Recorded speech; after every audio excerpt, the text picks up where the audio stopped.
Let's make this episode a special one by just being ourselves and loving ourselves just the way we are. Let go. Oh, we got Neil Degrasse Tyson and what's that? Larry King interview talking about God. Um, let's go. They're going somewhere, that there's an afterlife. How could anyone know that? No, That boggles my mind. They can believe they know. Well, but belief is, I could believe that it's raining. Well, but that's it right. ain't. Well, this is the difference between believing something and using the methods and tools of science to establish what is objectively true.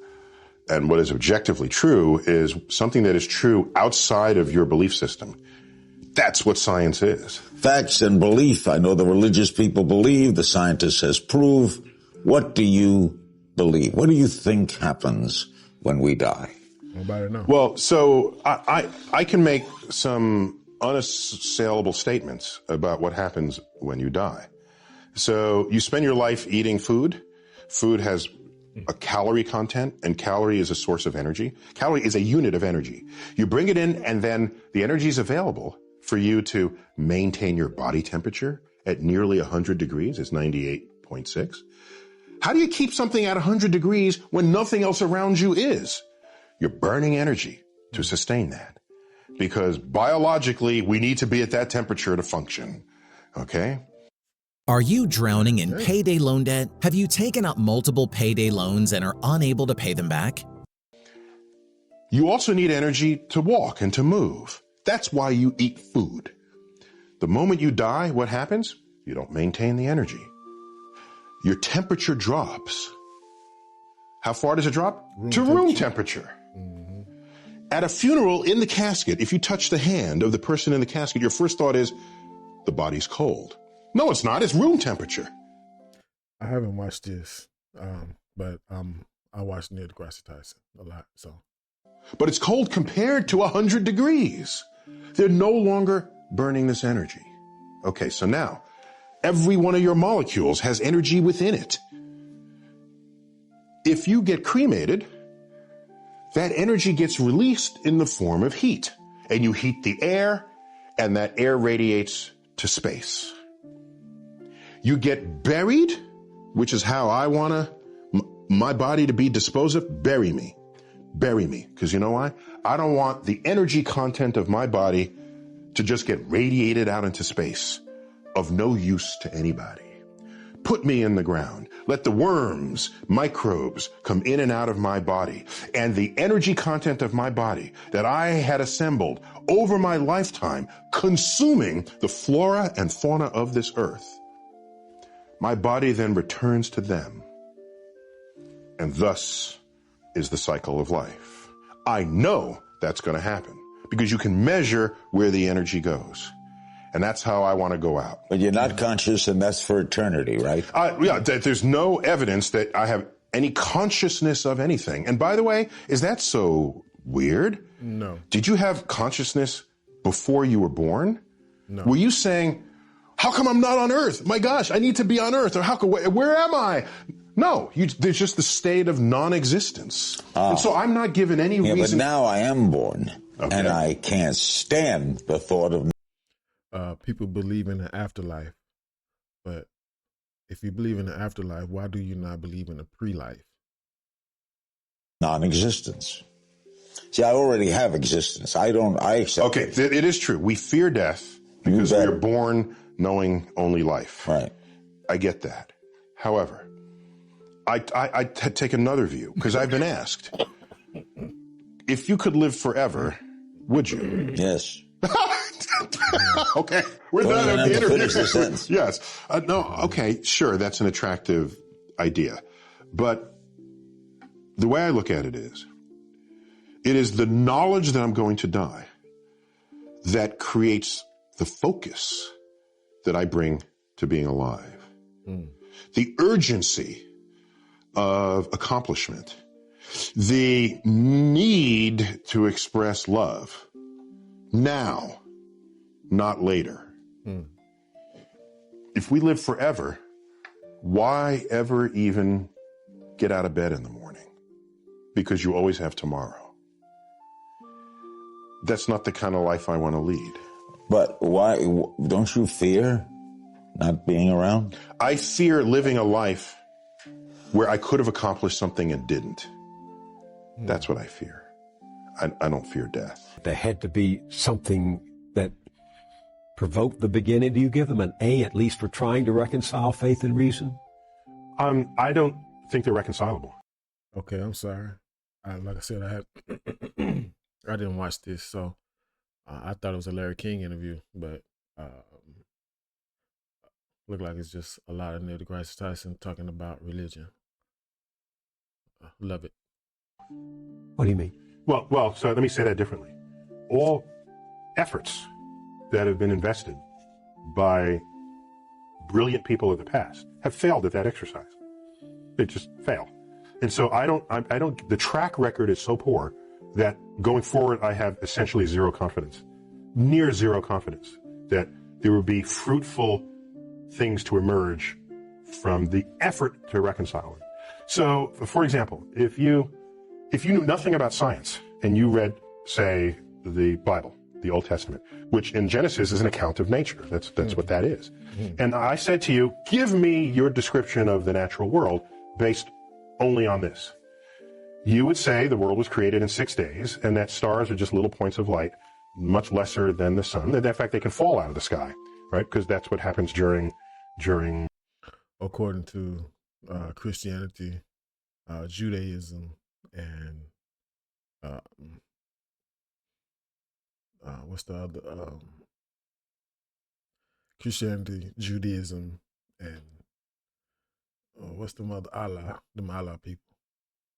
The Muslims. Revelation. One of the signs that the second coming is that the stars will fall out of the sky and land on earth. To even write that means you don't know what those things are. You have no concept of what the actual universe is. So everybody who tried to make proclamations about the physical universe based on Bible passages got the wrong answer. So what happened was when science discovers things and you want to stay religious or you want to continue to believe that the Bible is unerring, what you would do is you would say, well, let me go back to the Bible and reinterpret it. Then you'd say things like, oh, they didn't really mean that literally. They meant that figuratively. So this whole sort of reinterpretation of how figurative the poetic passages of the Bible are came after science showed that this is not how things unfolded. And so the educated religious people are perfectly fine with that. It's the fundamentalists who want to say that the Bible is the literal truth of God that and want to see the Bible as a science textbook who are knocking on the science doors of the schools trying to put that content in the science. Enlightened religious people are not behaving that way. They're saying, yeah, science is cool, we're good with that, and use the Bible to get your spiritual enlightenment and your emotional fulfillment. I have known serious. But don't push it on people. And it's really child abuse to push it on kids. He talked about the stars, and in the Bible, I'm sitting here looking, but in the Bible, it talks about the stars, and they're hitting the earth. Man, we all know if a star hit this planet, it's a wrap. Religious people, not fundamentalists, who were scared when Carl Sagan opened his series with the words, "The cosmos is all that is, or ever was, or ever will be." But that scared them because they interpret that to mean that if this is it, there's nothing else, no God and no life after. For religious people, many people say, well, God is within you, or God, there are ways that people have shaped this, rather than God is an old gray-bearded man in the clouds. So, old gray-bearded, I'll say it for him, white Caucasian male in the sky. If God is within you, what I'm sure Carl would say, in your mind, and we can measure the neurosynaptic firings when you have a religious experience. We can tell you where that's happening, when it's happening, what you're feeling like at the time. So your mind, of course, is still within the cosmos. But do you have any sympathy for people who seem to only feel safe in the vastness of the universe you describe in your show if they can infer a personal God who makes it more hospitable to them, who cares for them. In this, what we tell ourselves is a free country, which means you should have freedom of thought. I don't care what you think. Mm-hmm. I just don't. Go think whatever you want. Go ahead. Think that there's one God, 2 gods, 10 gods, or no gods. That is what it means to live in a free country. The problem arises is if you have a religious philosophy that is not based in objective realities that you then want to put in the science classroom. Then I'm going to stand there and say, no, I'm not going to allow you in the science classroom. I'm not telling you what to think. I'm just telling you in the science class, you're not doing science. This is not science. Keep it out. That's when I stand up. Otherwise, go ahead. If you go to, just right here in the science class, like those billboards that these Christians or religious groups are posting or putting up around cities, they're talking about talking about creation, and they have like the monkeys or whatever in the evolution, and it's like, this is not how it was created. It was created in 6 days. Those billboards are horrible. Those billboards are horrible to kids.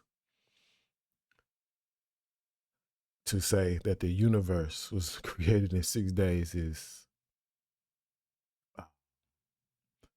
rather a bold statement of something that you really don't know. So how do you say unapologetically and affirmatively that the universe is created in 6 days and a person rested on the 7th? You go online and in a Google search, you type gods worshipped by humans. There's a tally of all the gods ever worshipped by humans in the history of civilization. And it just goes screen after screen after screen after screen. So when you say, do you believe in God? Which God? Is it Zeus? Is it Poseidon? Is it the Jewish God? Is it the Christian God? Because the Jewish God from the Old Testament is filled with wrath. Okay. Mm-hmm. All right. And smoting and smiting and whatever the past tense verb is. And so and the New Testament, God is kinder. All right. A little nicer. Yeah. Yeah. All right. So you look at all of this and say, is that the God you want me to comment on? Or is there some other God? Typically, it's the Judeo-Christian blend there. In that context, I would say in my studies of the universe, I value evidence, and I don't see evidence for any kind of active intelligence or power over anything. In my first year as an owner-operator, I grossed over $200,000. Of that, I paid my... In America... I know a lot of black people, they will say that there are other gods, but they'll say like those gods are with a little g and they're not with a capital G. And that's the difference between, they're little gods, but not the big G. If he has the capital G, that makes all the difference in the world. So they acknowledge other gods, but they're only little G's, not the big one. 90% of the nation would claim to be religious. And you define this in a way that's unambiguous. You don't say, well, do you go to church every Sunday? You don't ask that question. Plenty of people go to church who are not religious. They go to get a date or so. They go for the cupcakes or something. They don't go to be spiritually enlightened. So you ask a different question. You say, is there a God that listens to your prayers? If you answer yes to that, you're religious by anybody's definition, because your understanding of a deity is that deity is monitoring your daily affairs. So that's unambiguous. This number's dropped in the last couple of years, but it's about 90%. Turns out if you go to college and get an advanced degree, a master's or a doctorate, where these are degrees where you actually question the state of existing knowledge. The undergraduate degree doesn't really do that. You're learning from textbooks that are written by somebody else. Your doctrines are already there. The higher degrees imply that you are questioning the very fabric of the knowledge you had previously learned. Among that community, it's 60%. It has dropped. Well, that's interesting. I'm sorry, but right there, that's the difference in science and religion. In religion, you can't even ask any questions. In science, it's all about questions. Why, what, when, who, where, what, all of those things. But in religion, you can't question. Don't question God. Well, in the big three, Judaism, Islam, and Judaism. Oh, yeah, Islam, not Muslims. Wait, go ahead. That was correction. Interesting. Let's keep going. How about scientists of all stripes? So biologists, chemists, let's include engineers as well. People who have formal scientific training, mathematicians as well. Okay, what happens next? Drops to 40%. Now, if you look at this number, it looks like, wow, so scientists, the public is 90%, scientists are 40%. No, the drop is not that significant because every scientist has an advanced degree. So in fact, the drop is not from 90 to 40, the drop is from 60 to 40. So becoming a scientist is not as big an effect on whether you're religious as you might otherwise think. Most of the drop comes because you're educated beyond the level of college. So that's 40%. So now you go to elite scientists, members of the National Academy. I'm sorry. Once again, education. Educated people tend more to not be religious. It's when you get to uneducated people that are religious and wanting hope and wanting something to help them. Not educated, poor. Those are going to be mainly your religious people. I remember seeing something a long time ago, and it was an old film, and the lady said that I can't remember if it was a lady or a man, but religion is for poor people. I'll never forget that. And during my studies, I don't want to be religious because that equates to me being poor and uneducated. Not necessarily the majority. You got, like he said right now, you got a lot of smart people that are religious, but the majority of people are going to be uneducated. They're not even going to study the book or the religion that they're so invested in. Highly accomplished subset among scientists, the number drops to 7%. There was a headline in Nature, the British journal Nature, which said after this study was released, 93% of elite scientists reject God. So that was supposed to be a shocking headline. And I look at that and I said, that's not even interesting. That was the trend line anyway. What's more interesting, which was not the headline, is that 7% of elite scientists pray to a God. Isn't that a more interesting fact to you? Isn't that kind of interesting? The most accomplished scientists in the world, in that community, 7% of them still pray to a personal God. I think that is deserving of more study than the 93% who don't. Because something's going on there. We don't know what. And I have confronted people on this.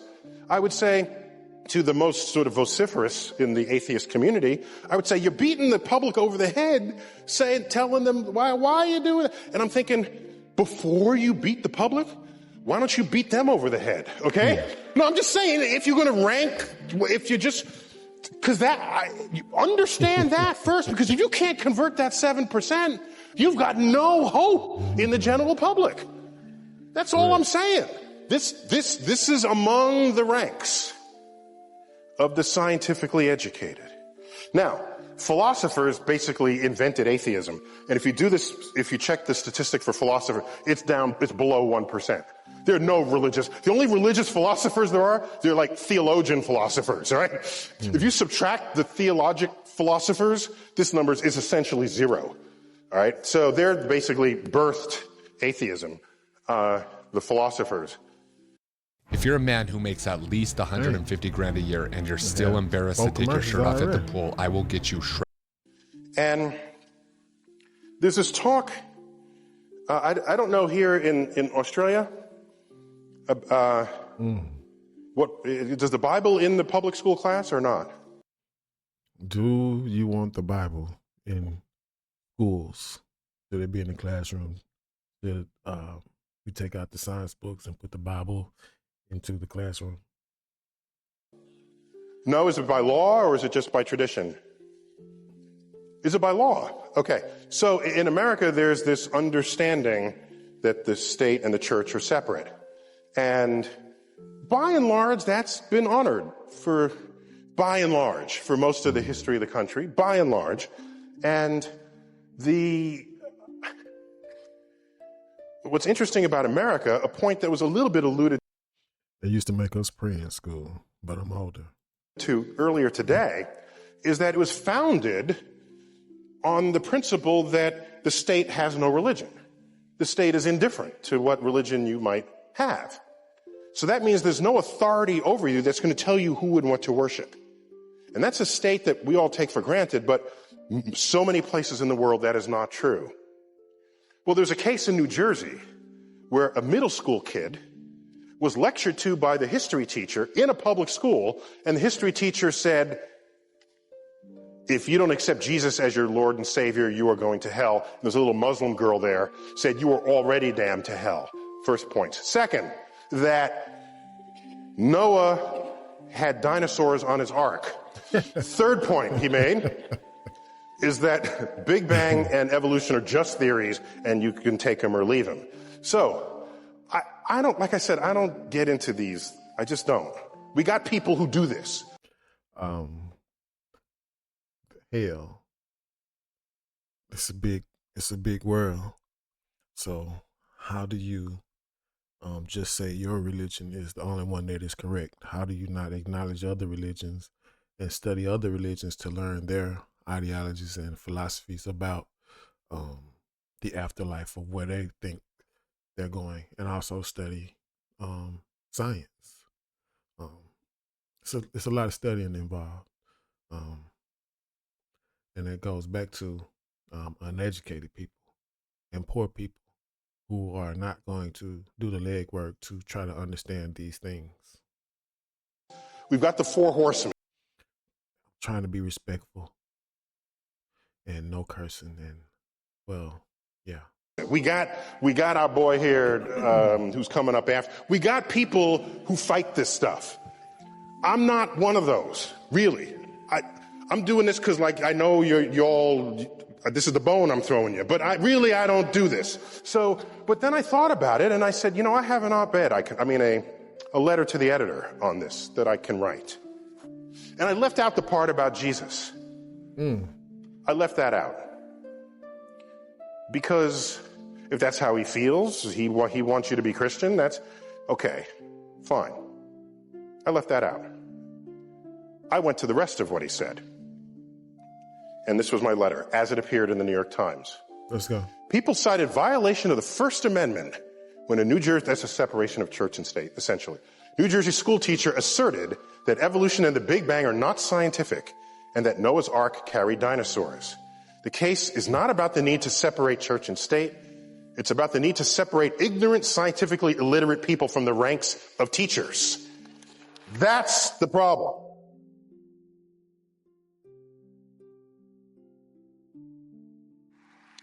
If he wants to believe Jesus is a savior, that's not synonymous with being scientifically illiterate, because 40% of American scientists pray to a personal God. What is identical with being scientifically illiterate is that if Noah was a human being, he did not have dinosaurs on his ark, because humans and dinosaurs did not coexist. All right? Every one of those scientists knows that, even the 40% who pray to God. So this is how I've sort of split the kingdom there. Then you get the billboard wars. Okay, this was fun. Big Bang Theory. You got to be kidding. God. All right. See, that's the one I was talking. That's what I was talking about earlier. Like I told you, I haven't watched this, but that's what I was talking about right there. Like, that is horrible. Like, hey. So this goes on. This is what we put up with. All right. So then then there was like, let's come back. Praise Darwin, evolved beyond belief. Freedom from religion found it. So the billboard wars are in progress here. There's some people who are like okay with God and okay with sort of how things evolve, so they ride the fence. So here's a bumper sticker. The Big Bang Theory. God spoke and bang, it happened, you know? So they're excited about both God and the Big Bang. But then we had this idiot back in May. Uh-oh. Judgment Day. Did this Judgment Day stuff reach below the equator? I'm sorry, but that's pretty. I haven't seen this one, but that's pretty wild for Neil deGrasse to call somebody an idiot. Like, I don't ever hear him talk like that. That's something I would say. Jeez. Okay. Yeah, it was. Now the good thing, unlike other predictions, like Jesus will come one day, this had a date. Okay, you could test it. This was like easy to test. Yeah. You just sort of wait around for it. Right. All right. So now it turns out that May 21st was only the day Jesus was supposed to show up. The actual end of the world is October 21st. So the end of the world is still to come this year. This is directly from the website. So I had to tweet. We in the final days. He coming. So this is May 21st. So on May 21st or May 20th, I tweeted this. If Jesus actually arrives May 21st, it'll be easy to convince skeptics. If he doesn't show up, do the faithful become atheists? No. That was my question. They continue now, to believe. in a Twitter stream, it's a live conversation with complete strangers. Everybody depositing their 140 characters worth of thought. So here this is. There was a huge reaction to that tweet. Now, you would expect that most of my followers, or at least a big fraction of them, would be sort of atheistic. So you'd expect people to say, this guy's an idiot. Why are we even spending any time on them? Well, one such person did make such a reply, but not in the way you might think. What you got? Sales professional, that time of the year is finally here. You know it. It's the last quarter of 2025. No, anyone who's read the Bible know this camping asshole was full of shit from the start. Okay. So what do you do with that? So this is somebody complaining about the prediction of Jesus coming because he says this other guy doesn't know jack about the Bible, but this guy does. And went on, there are other places where people quoted that one can't know when Jesus comes. So the fact that this guy's saying he knows means he doesn't read the Bible. So this is... No one knows the time or the hour. Oh yeah, I was at church now. I was coaching Pentecostal in church Sunday, Wednesday, Friday. And that's why a lot of people say you church hurt and all that, but no. I church studied. I world studied and came to my own conclusions. I think everyone always had the question of who the first Adam and Eve, and then next thing you know, it's a whole world of people. Everybody was like, man, where those people come from? Like, that's the first questions that's when you first start questioning the Bible. Like, well, but really in the creation. But go ahead, let's go. What's out there? People who are ready to vociferously argue about who knows the Bible the least. September 11th, 2001, we just had our 10th anniversary of that. I happen to live 3.5 blocks from what became known as Ground Zero. This image was taken outside my September 10th, dining room window.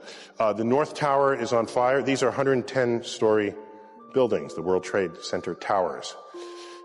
This image is the instant the South Tower was hit.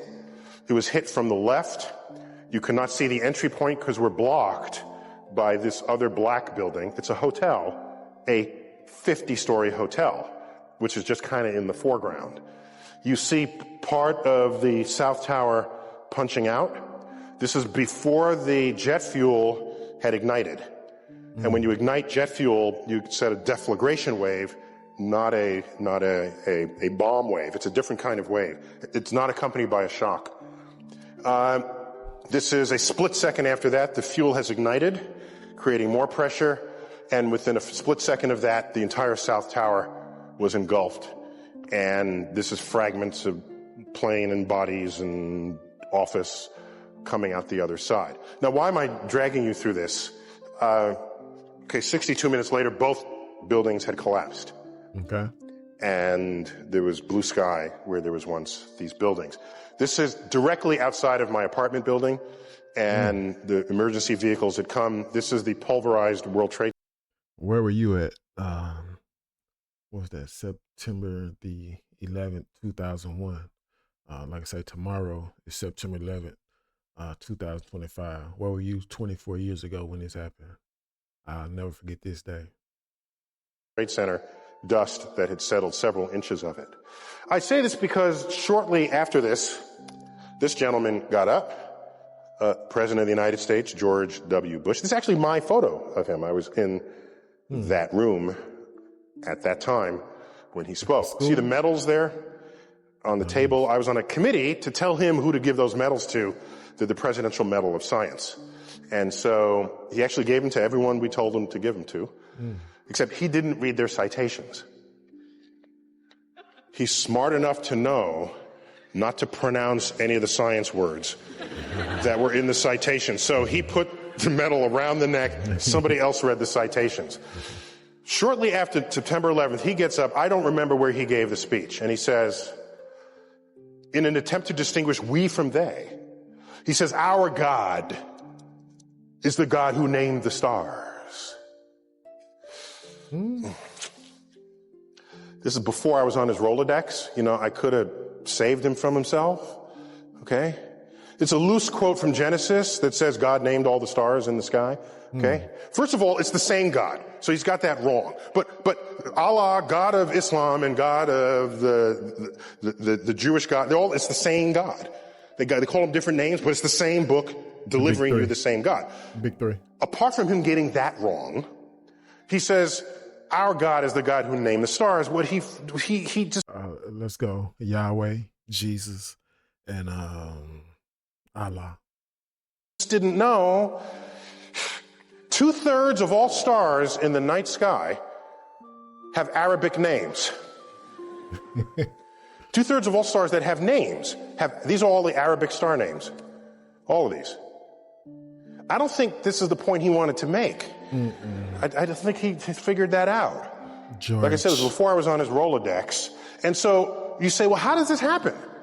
How do you get a culture where stars in the night sky are named by them? What was going on? How did that happen? And you have to go back 1,000 years, and you get to Islam in what's the golden period of Islam. In that period, algebra was invented. Algorithm is an Arabic word. All these words, they begin with AL. 10 to 1, it's an Arabic word. Our numerals are Arabic numerals. Did you pause and reflect on why we call them Arabic numerals? We just call them that, right? But somebody did good stuff with these numerals. It was in Baghdad 1,000 years ago where they invented algebra. And there was advances in mathematics, agriculture, engineering, all of these fields. All at a time when Europe was disemboweling heretics. So something changed. 12th century. This gentleman came around. Al-Ghazali, a Muslim scholar. Learned. At this point, Islam is maybe just a few hundred years old. People are reading the Quran and interpreting it however they sort of want to and feel like it. There's not a coherence to the practice of Islam until he comes around and codifies the behavior of a good Muslim. Would you be happy if you stayed where you are in life and job forever? If the answer is yes, then this video is not for you. But if you want to... In much the same way, St. Augustine, in his book Cities of God, codified what it is to be a good Christian. How do you burn the witches? There's a recipe for that. They got to be upside down so the blood does, there's a whole itinerary for how to be a good Muslim. And in his writings contain the assertion that the manipulation of numbers is the work of the devil. 2, actions that you see in nature are the will of Allah. Well, if you drop a stone and it falls, Allah willed that. If that's your explanation, your curiosity stops. You combine everything happening in nature being the will of Allah to the manipulation of numbers being the work of the devil, and the entire enterprise of that golden era collapses. Now, historians, when they look at that era, they say, well, the Mongols came and so historians think of the world in terms of wars and kings. They think less about it philosophically, about intellectual movements or the absence thereof. Islam rose again after this period, didn't have science associated with it. No new inventions in math. You look at the period of Islam in Spain, the period where the great Alhambra was built. There is no attendant science going on there. It's done. It's gone. And it is a cost that exists to this day. There is 1.3 billion Muslims in the world today who are not participants on the frontier of scientific discovery. What's the best measure of this? Just check out the Nobel Prizes. I tallied them. Okay? How many Jews have won the Nobel Prize? In the sciences, here they go. 25% of all Nobel Prizes in the sciences are won by Jews. How many Jews in the world? About 15 million, tops? 15 million? How many Muslims in the world? 1.3 billion, which is huger, way huger than 15 million. How many Muslims have won the Nobel Prize in the sciences? 2.5. 2.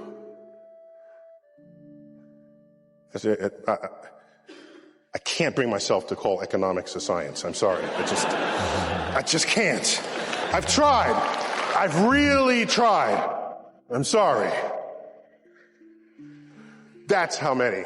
And the physics one was a Pakistani physicist, not a Middle Eastern physicist.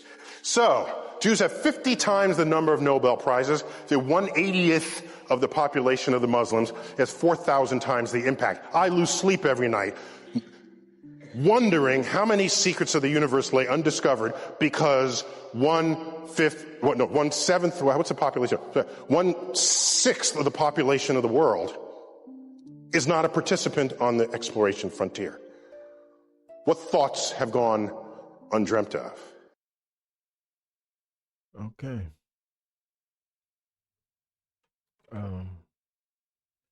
Thought that was very interesting. Like I said, I thought it was the interview with Larry King. I thought it was a new one. Didn't really realize what this, but it was good. It was good. Black people. I wonder how many black people are in their audience. How many black people listen to Neil Degrasse Tyson, a scientist, a reputable scientist, astrophysicist, I think he is. Do your study, do your homework on what you believe. You watch all these shows that have no educational value, and you research everything about these shows. Atlanta Housewives, you know who's marrying who, you know who took somebody peeing out the drawer. You know everything about these things. You're private investigators on these shows. Take some time out to be a private investigator in the thing that you say you believe the most. Love yourself. Treat yourself. Don't beat yourself. Holla.